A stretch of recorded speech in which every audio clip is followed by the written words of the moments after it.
اب تشریف لاتے ہیں حضرت مولانا رانا خلیق خان صاحب پسروری حفظہ اللہ تعالی۔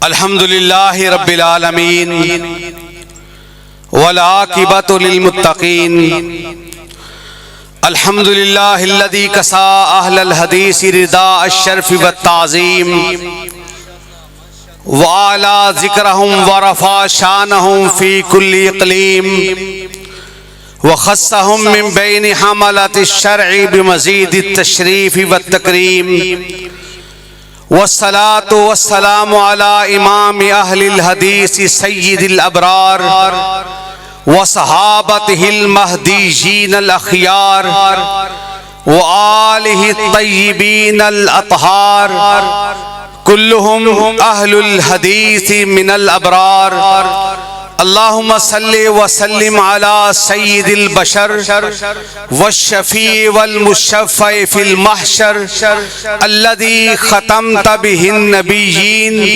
وعلیت درجتہ فی العلیین ووصفتہ فی کتابک المبین فقلت لہ انت اصدق الصادقین واحسن القائلین وما ارسلناک الا رحمۃ للعالمین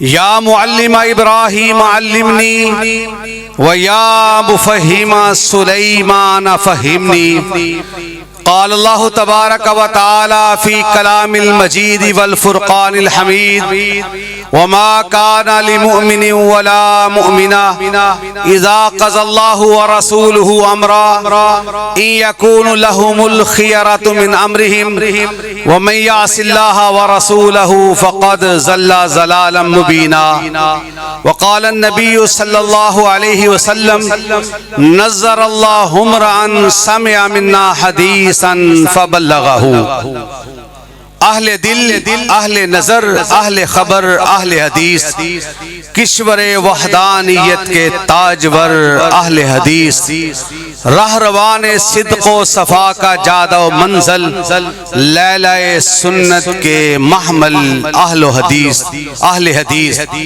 شرک و بدعت ہے گہری کھائی جس سے ہم ڈراتے ہیں، دور رہو ان رستوں سے جو دوزخ میں لے جاتے ہیں۔ سچ ہے بھائیو راہ جنت ہم سب کو دکھلاتے ہیں اور قرآن حدیث کی دعوت کو دنیا میں پھیلاتے ہیں۔ انتہائی قابل توقیر، قابل احترام اکابرین ملت، قرب و جوار، دور دراز سے تشریف لائے، انتہائی قابل احترام معززین، بلا تمہید میں اپنے موضوع کا آغاز کرتا ہوں۔ مسلک اہل حدیث، تاریخ اہل حدیث دو الگ الگ موضوع ہیں، مگر ان کو ملا کر کے آج کی محفل میں اس بات کو آگے بڑھاتا ہوں۔ اللہ رب العزت نے زمینوں کو بنایا، آسمانوں کو بنایا، اللہ رب العزت کا مجھ پر ہی نہیں، ہم پر ہی نہیں، سب پر احسان ہے کہ اللہ رب العزت نے ہمیں مسلک اہل حدیث عطا فرمایا۔ حضرات، سب سے پہلے ان اول ما خلق اللہ القلم، میری بات، میری گفتگو آغاز سے درمیان تک، پھر درمیان سے لے کر انتہا تک دو انداز ہیں۔ ایک تو میں رب ذوالجلال سے بات کو لے کر اس مجمع تک پہنچاؤں گا، اور دوسری بات جو اگلا حصہ ہے اس مجمع سے لے کر رب ذوالجلال تک پہنچاؤں گا۔ شرف کی بات، عزت کی بات، وقار کی بات کہ اللہ رب العزت نے سب سے پہلے قلم کی تخلیق فرمائی۔ بسم اللہ الرحمن الرحیم۔ قلم کون سا؟ نون والقلم وما یسطرون۔ توجہ کیجئے گا، انہماک سے اساتذہ کرام اپنی جماعت کے اکابرین کی موجودگی میں ایک طالب علم کی حیثیت سے ایک سبق سنانا چاہتا ہوں، اور اللہ کا احسان ہے ہمارے اسٹیج پہ وہ ہستیاں تشریف فرما ہے، ہماری جماعت تو دور کی بات دیگر ساری جماعتیں مل کر بھی ہمارے خطباء کرام کے خطابات کا مقابلہ نہیں کر سکتی اللہ کے فضل سے۔ ان کے اصل اور مفصل خطابات آپ سنیں گے۔ سب سے پہلے قلم کی تخلیق، قلم کون سا؟ بسم اللہ الرحمن الرحیم، نون والقلم وما یسطرون۔ اللہ رب العزت نے قلم کی جو قلم نے لکھا، اللہ رب العزت نے اس کی بھی قسم کھائی۔ حضرات یہ قلم کون سا؟ اللہ رب العزت کی طرف سے وحی کا نزول ہوا۔ بسم اللہ الرحمن الرحیم، اقرا مانا بقارین، پھر فرمایا اقرا مانا بقارین، پھر آواز آئی اقرا بسم ربک الذی خلق خلق الانسان من علق اقرا وربک الاکرم الذی علم بالقلم۔ وہ قلم جس کی تخلیق رب العزت نے فرمائی، رب العزت نے قلم کو حکم فرمایا اکتب، قلم نے پوچھا ماذا اکتب، اللہ جی میں کیا لکھوں؟ فرمایا اکتب مقادیر الخلق حتی تقوم الساعہ، قلم لکھ قیامت تک جو میری تخلیق ہوگی اس کے بارے میں لکھ۔ قلم لکھتا چلا گیا، رب العزت لکھواتا چلا گیا۔ حضرات پھر اللہ رب العزت نے قلم سے لکھوایا لوح پہ موتیوں جیسے حروف، قلم رب کے حکم سے لکھتا چلا گیا۔ لوح محفوظ میں ساری کی بات نہیں کرتا، لوح محفوظ کا ایک ورقہ زمین و آسمان سے بڑا ہے، اور حضرات اس لوح کے درمیان میں وسط میں اور کنتم خیر امہ اخرجت للناس تأمرون بالمعروف وتنہون عن المنکر امتا وسطا لتکونوا شہداء الناس۔ آپ خیر الامور موساطها، درمیانی امت، بہترین امت، درمیان لوح کے کتاب کے آپ کے مسلک کو اللہ رب العزت نے قلم سے لکھوا دیا۔ لا الہ الا اللہ وحدہ دینہ الاسلام ومحمد عبدہ ورسولہ۔ اللہ رب العزت نے لوح کے درمیان میں لکھ دیا، لکھوا دیا۔ یہ وہی کلمات ہیں جو آپ صبح 3 مرتبہ پڑھتے ہیں، شام کو 3 مرتبہ پڑھتے ہیں، رضیت باللہ ربا وبالاسلام دینا وبمحمد نبیا۔ قبر میں جائیں گے، پہلا سوال ہوگا من ربکا، دوسرا سوال ہوگا من نبیکا، تیسرا سوال ہوگا ما دینکا۔ پھر حشر کا میدان ہے جو دنیا میں پڑھتا رہا رضیت باللہ ربا وبالاسلام دینا وبمحمد نبیا۔ حشر کا میدان ہے، آقا علیہ السلام ارشاد فرماتے ہیں حشر کے میدان میں لوگ مادر ذات برہنہ جسموں سے لپٹے ہوئے، بچوں کا ہوش نہیں ہوگا، ایسی کیفیت میں رب العزت کی ذات کو ماننے والے اس کی رضا پہ راضی، رسول کی رسالت پہ راضی۔ وَمَن يَبْتَغِي غَيْرَ الْإِسْلَامِ دِينًا فَلَن يُقْبَلَ مِنْهُ۔ اس کے سامنے یہ لوگ دین اسلام پہ راضی، رب کا فیصلہ آ گیا، دنیا میں مجھ پہ راضی ہونے والوں، میرے رسول کی رسالت پہ راضی ہونے والوں، دین اسلام پہ راضی ہونے والوں، آج سب سے حساب ہوگا۔ میں تمہیں بغیر حساب و کتاب کے جنت الفردوس عطا کرتا ہوں، میں تم پہ راضی ہو گیا۔ اور آقا علیہ السلام ارشاد فرماتے ہیں میں اپنے ہاتھوں سے پکڑ کر انہیں جنت الفردوس میں اپنے ساتھ لے جاؤں گا۔ حضرات اللہ رب العزت نے قلم کو حکم فرمایا، قلم سے لوح میں لکھوایا، لوح سے فیصلے لیے جبریل امین نے وہ فیصلے آقا علیہ السلام کی خدمت میں علمہ شدید القوى ذو مرۃ فاستوى وهو بالافق الاعلى ثم دنا فتدلى فكان قاب قوسين او ادنى فاوحى الى عبده ما اوحى ما زاغ البصر وما طغى علمہ شدید القوى۔ کون سی ہستی؟ نزل به الروح الامین على قلبك لتكون من المنذرین۔ حضرات غور کیجئے گا، توجہ کیجئے گا، اللہ کے حکم سے، لوح سے، پھر قلم سے، پھر اللہ رب العزت کے حکم سے جبریل امین ان فیصلوں کو رسول اکرم صلی اللہ علیہ وسلم کی ذات بابرکات تک پہنچاتے ہیں۔ آقا علیہ السلام امت کو سکھاتے ہیں، قرآن کو آقا علیہ السلام نے امت کو سکھایا، اللہ کے حکموں سے نماز کو آقا علیہ السلام نے امت کو سکھایا، اللہ کے حکموں سے جو دین کے امور تھے، حکم تھے، اللہ رب العزت کے نبی نے اللہ کے حکموں سے تعمیل کرتے ہوئے دنیا کو سکھایا۔ ساری باتیں میں نہیں کرتا، صرف نماز کے بارے میں سن لیجئے، غور کیجئے۔ مسلک اہل حدیث اس چیز کا نام ہے جو رب العزت نے اتارا، اور اہل حدیث ہو تم خوش نصیب ہو، تمہارا مسلک کسی کی بیٹھک پہ نہیں، کسی کی چوکھٹ پہ نہیں، کسی کی سر زمین پہ، کسی کی زمین کو دیکھتے ہوئے نہیں، نصیبوں والے تم ہو، تمہارا مسلک منزل من اللہ ہے جو اللہ رب العزت نے عرش معلی سے نازل فرمایا۔ اور باتیں نہیں، صرف ایک نماز کو دیکھ۔ آقا علیہ السلام ارشاد فرماتے ہیں امنی جبریل، مجھے جبریل امین نے نماز پڑھائی، میری امامت کروائی، اور آقا علیہ السلام نے ارشاد فرمایا صلو کما رأیتمونی اصلی، نماز اس طرح پڑھنا جس طرح مجھے پڑھتے ہوئے دیکھتے ہو۔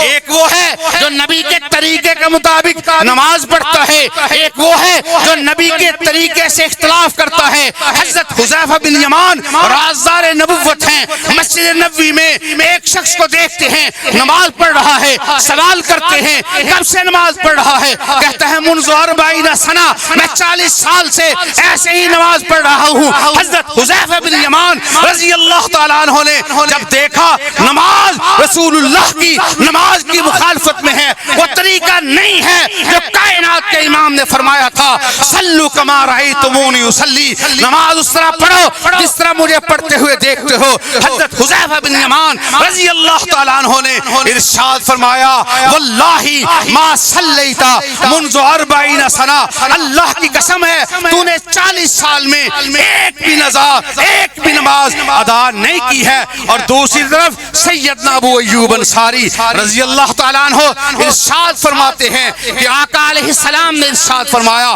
میرے طریقے کے مطابق وضو کیا، میرے طریقے پہ وضو کرنے کے بعد نماز کی 2 رکعتیں تم ادا کر لیتے ہو، اس کی برکت یہ ہے، نبی کی حدیث پر عمل کی برکت یہ ہے، نبی کی سنت پر عمل کی برکت یہ ہے۔ 2 رکعتوں کی برکت سے اللہ تمہاری پچھلی ساری زندگی کے سارے گناہوں کو معاف فرما دے گا۔ رمضان آیا، ہم نے سنا من صام رمضان ایمانا واحتسابا غفر له ما تقدم من ذنبی، من قام رمضان ایمانا واحتسابا غفر له ما تقدم من ذنبی، جس نے رمضان گزارا، قیام کیا ایمان کے ساتھ، احتساب کے ساتھ، اللہ پچھلی زندگی کے سارے گناہوں کو معاف فرما دیتا ہے۔ حضرات اس بات کو ہم نے سنا، بار بار اس پہ عمل کرنے کی کوشش کی، مگر غور کر ایک دن ہے، ایک دن میں فجر کے اندر 2 مرتبہ، مغرب کے اندر 2 مرتبہ، عشاء کے اندر 2 مرتبہ، جب امام کہتا ہے غیر المغضوب علیہم ولا الضالین، پیچھے سے مسجد گونجتی ہے، آمین کہتا ہے، تو آقا علیہ السلام کے حکم کے مطابق ایک دن میں 6 مرتبہ آمین کہتا ہے۔ اللہ رب العزت فرش والوں کو دیکھتا ہے،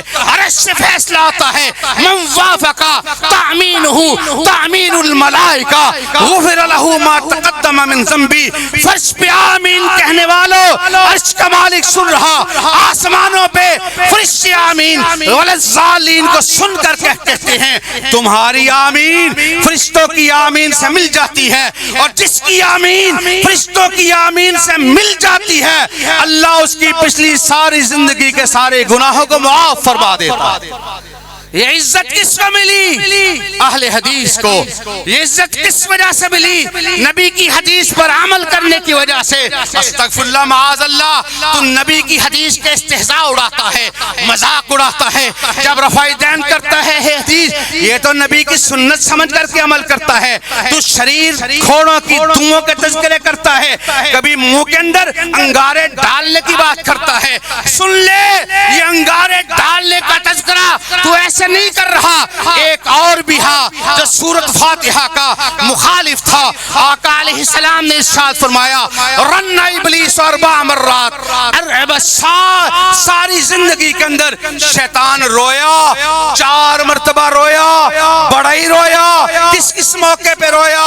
حینا حبط من السماء، جب شیطان کو جنتوں سے نکالا گیا، شیطان بڑا رویا۔ جب محمد رسول اللہ صلی اللہ علیہ وسلم کی ولادت ہوئی، شیطان بڑا رویا۔ جب مکہ فتح ہوا، شیطان بڑا رویا۔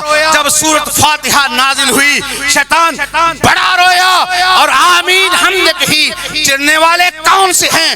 یہودیوں کا گروہ چڑھنے والا آمین سے۔ غور کر میرے رفع دین کا، تو نے استہزاء اس لیے نہیں کیا کہ میرے مسلک کی بات ہے، تو نے نبی کی سنت کو اختیار کرنے والوں پہ استہزاء کیا۔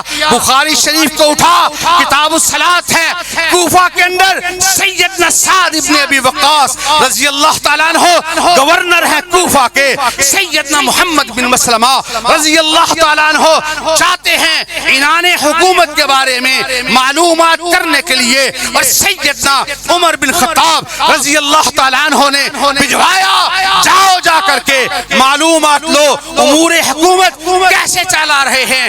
گیا ایک گلی کے اندر، دوسری گلی کے اندر گئے، ساری طرف سے معلومات ملی کہ سیدنا سعد بن ابی وقاص رضی اللہ تعالیٰ عنہ اللہ اور اس کے رسول کے حکموں کے مطابق زندگی بسر کر بھی رہے، امور حکومت کو چلا بھی رہے۔ نواح میں ایک محلے کی ایک مسجد ہے، اس مسجد کے اندر ایک شخص بیٹھا ہوا ہے جس کا نام ہے اسامہ بن قتادہ۔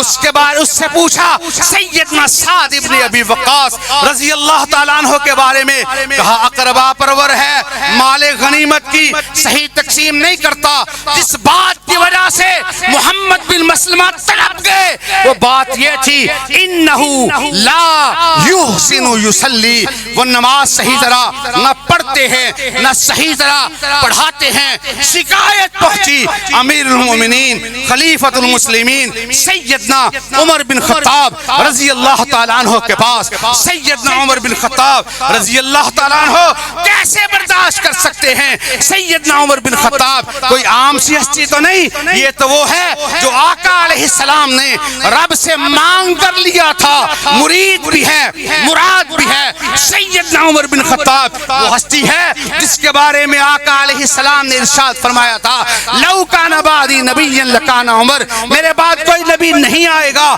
آنا ہوتا وہ عمر بن خطاب رضی اللہ تعالی عنہ ہوتے۔ غیر مسلموں کے پتے پانی ہو جاتے ہیں، ایسرا کسرا کے ایوانے میں زلزلے آ جاتے ہیں، عمر کا نام سن کر کے جس کے بارے میں غیر مسلموں نے لکھا عمر 5 سال زندہ رہ جاتا، روئے زمین پر اسلام کے علاوہ کوئی مذہب نظر نہ آتا۔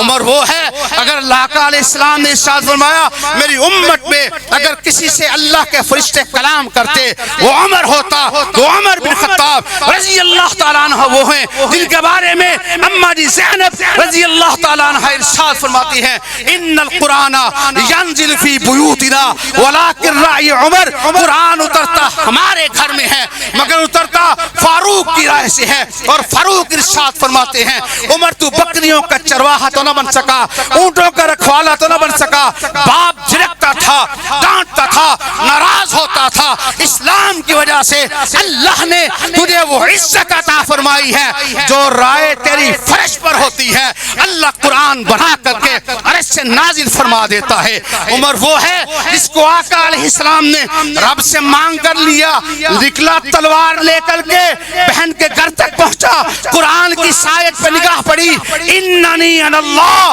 لا الہ الا انا فاعبدنی، واقعی صلاۃ لذکری پیغام پہنچا آقا علیہ السلام کی بارگاہ تک. عمر آ رہا ہے, ہاتھ میں تلوار ہے. امیر حمزہ رضی اللہ تعالیٰ عنہ ارشاد فرماتے ہیں کیا ہوا؟ عمر کے ہاتھ میں تلوار ہے. تلواریں ہمارے پاس بھی موجود ہیں. 39 افراد دار ارقم کے اندر موجود ہیں. عمر ہے متمم الاربعین. راستے میں دل پھر گیا, اللہ کے قرآن نے دل کو پھیر دیا. عمر آیا, دار ارقم پہ دستک دی. آقا علیہ السلام نے, امیر المجاہدین نے, مجاہدین کے سپہ سالار نے کسی کو آگے نہیں بڑھایا, خود بڑھ کر کے دروازہ کھولا. عمر کو کندھوں سے پکڑ کر کے جھنجھوڑا. ساتھی کہتے تھے عمر آ رہا ہے.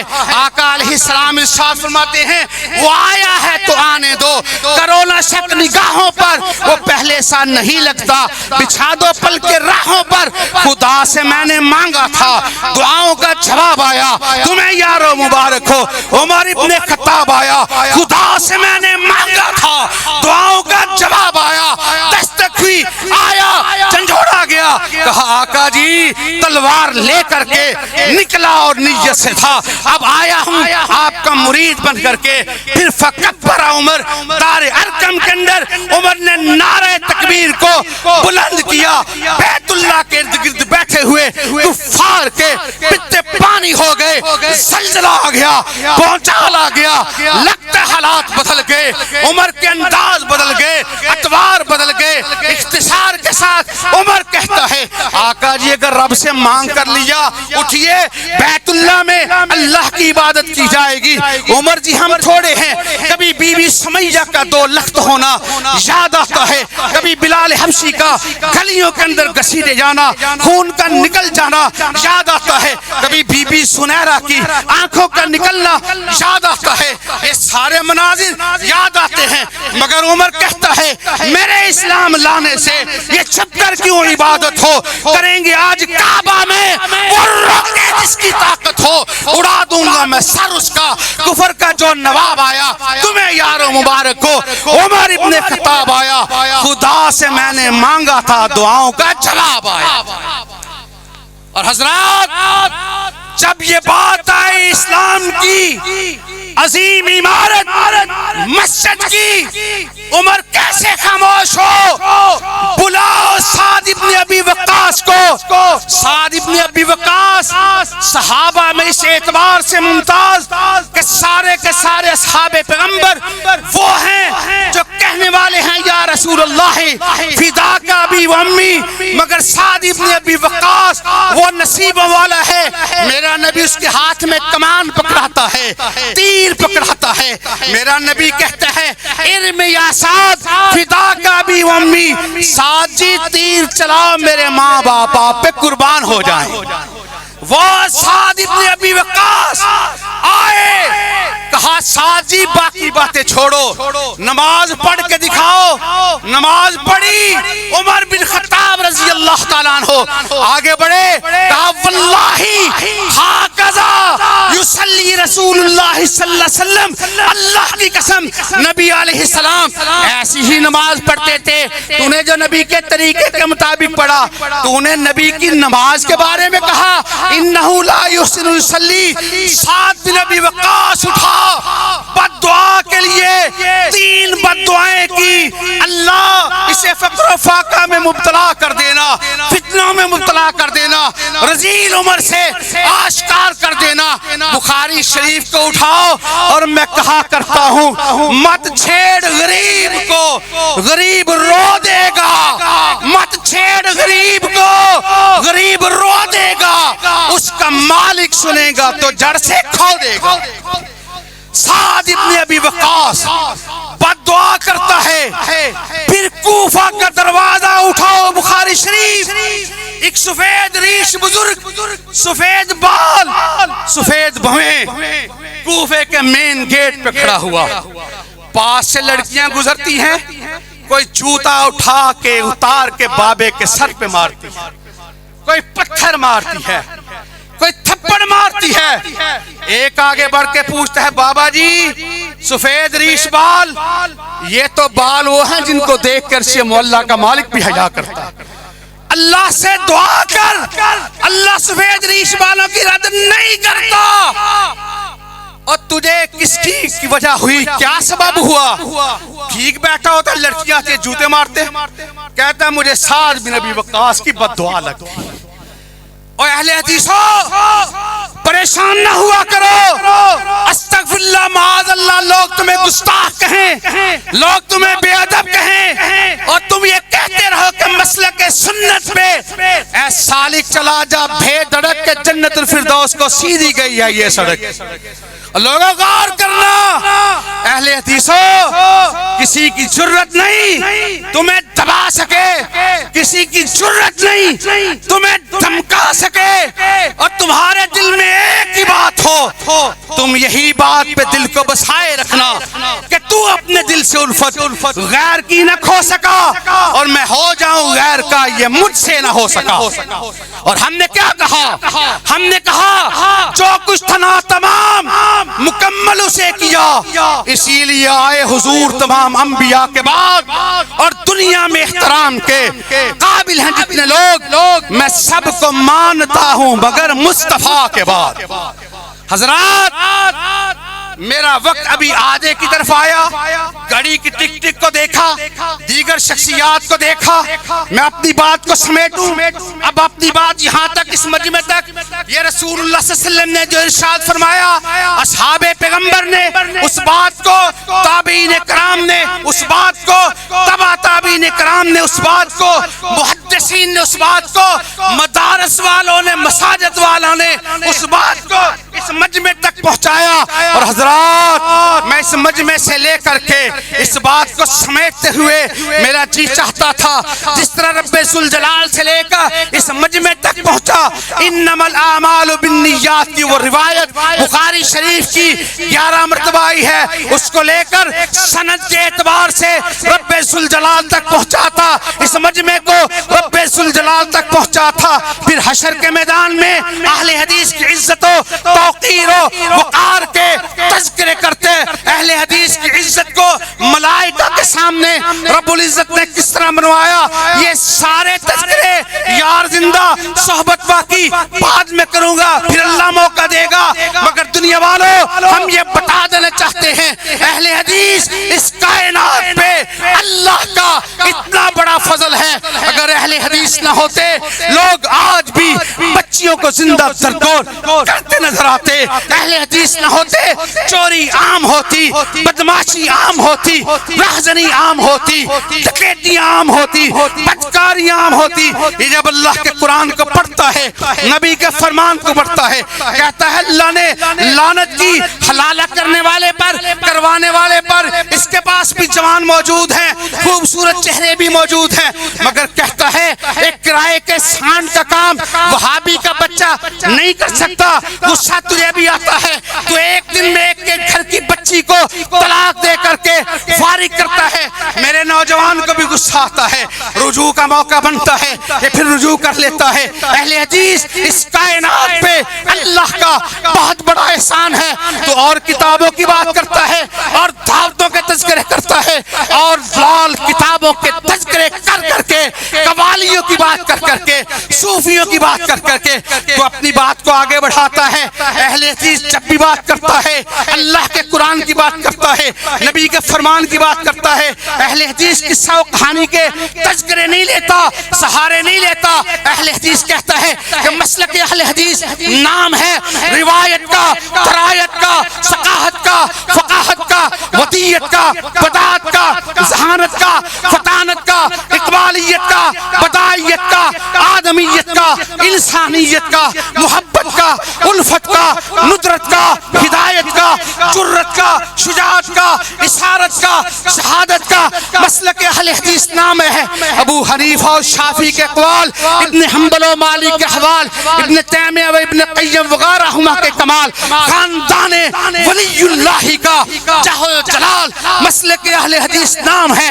سنت رسول اللہ کی عصمت کا، طریقے صحابہ اکرام کی، عظمت کا، کردار تابعین کی، شوکت کا، تبع تابعین کے چلن کی، سطوت کا، ائمہ کرام کی، تفقہ کی، رفت کا، محدثین کی عدالت کی، حشمت کا، مفسرین اولا کی، اعلیت کا، فقہائے حق کی، ارفعیت کا، کہ مسلک اہل حدیث نام ہے اطیعوا اللہ و اطیعوا الرسول کی، آواز کا، ترکت فیکم امرین کی، صدائے دل نواز کا، ما آتاکم الرسول فخذوہ کی پکار کا، من یشاقق الرسول کی للکار کا، لا تتبعوا خطوات الشیطان کے فرمان کا، فلیحذر الذین یخالفون عن امرہ کی نشان کا، من یبتغی غیر الاسلام دینا میں اسلام متین کا، ان الدین عند اللہ الاسلام میں دین کا، یہ حق شیدائیوں کا مسلک ہے، صرف سچ کے دھائیوں کا مسلک ہے، کسی کی ماتھے کے سکن کو دیکھ کر ڈرتے نہیں، رب کے علاوہ کسی کے سامنے جھکتے نہیں، دنیا والوں کو کہتے ہیں بڑے سے بڑا طوفان آ جائے کوئی پرواہ نہیں، بموں کے دھماکے ہو کوئی پرواہ نہیں، گولیوں کی بوچھاڑ ہو کوئی پرواہ نہیں، سرے بازار ہو تب بھی تختہ دار ہو تب بھی شولوں پر، شراروں پر، تلواروں کی دھاروں پر، وقت کی للکاروں پر لڑتے مرتے سر بکف، ہر سمت ہر طرف باطل کے مخالف، ادائے حق کی خاطر صدائے کلمت اللہ بلند کرتے رہیں گے، دھرتی بشوئے چاند کرتے رہیں گے، سنائیں گے کتاب و سنت کے فسانے کو، اس کی راہ پہ لگائیں گے زمانے کو۔ آدھے گھنٹے سے میں بول رہا، اسٹیج پہ آپ کی نیابت میں کرتا رہا، میرے عزیز ہارون یاسر صاحب ہو، حافظ احسان ہو، مگر عائشہ کارب کہہ رہے تھے ہزاروں کا مجمع، ہزاروں کے مجمع کے سامنے گفتگو میں نے پیش کی، اب ایک بات کو، اپنے مسلک کے ماٹو کو، اپنے مسلک کی پکار کو، اپنے مسلک کی للکار کو نعرے کی شکل میں میں لگاؤں گا، جواب آپ نے دینا ہے۔ اسٹیج والوں نے میرے ساتھ مل کر کے اس نعرے کو، للکارے کو بلند کرنا ہے۔ کسی نے اوروں کو حاجت روا سمجھا، مشکل کشا سمجھا، کسی اور کو مقتدا اور رہنما سمجھا، اہل حدیث نے ایک ہی بات کی، ایک ہی نعرہ لگایا کہ حاجت روا مشکل کشا۔ بات نہیں بنی، ہاتھوں کو اٹھا کے، زور لگا کے اپنی غیرت مسلک کا، توحید پرستی کا جواب دینا۔ اسٹیج پہ کھڑے ہوئے سارے میری ہمراہی میں، آپ بھی اٹھ کر کے کھڑے ہو جاؤ۔ حضرت خطیب ایشیا کی آمد سے پہلے، دیگر خطباء کرام سے پہلے آپ نے اپنی بیداری کا ثبوت دینا ہے۔ جس کی زبان رب کے علاوہ اور کو مشکل کشا مانتی ہے وہ نہ بولے، جو رب کو مشکل کشا مانتا ہے، حاجت روا مانتا ہے، وہ میرے نعرے کا بلند آواز ہو کر کے جواب دے، حاجت روا مشکل کشا۔ اے خدا، اے خدا۔ بھائی اسٹیج والو تم بھی بول کر کہو، یہ نہیں کہ مجمع کو دیکھ کے خوش ہو جاؤ، آپ بھی کھلے دل سے کہو حاجت روا مشکل کشا۔ خدا، اے خدا۔ اور دونوں ہاتھوں کو اٹھا کے، زور لگا کے، حاجت روا مشکل کشا، خدا، اے خدا۔ حاجت روا مشکل کشا، خدا، اے خدا۔ راہبرو رہنما، مصطفیٰ، راہبرو رہنما، مصطفیٰ، اسی پہ حجت تمام، انہی لفظوں پہ اختتام، مسلک اہل حدیث کی عظمت کا سلام، مال عز والاحترام، وآخر دعوانا الحمدللہ رب العالمین۔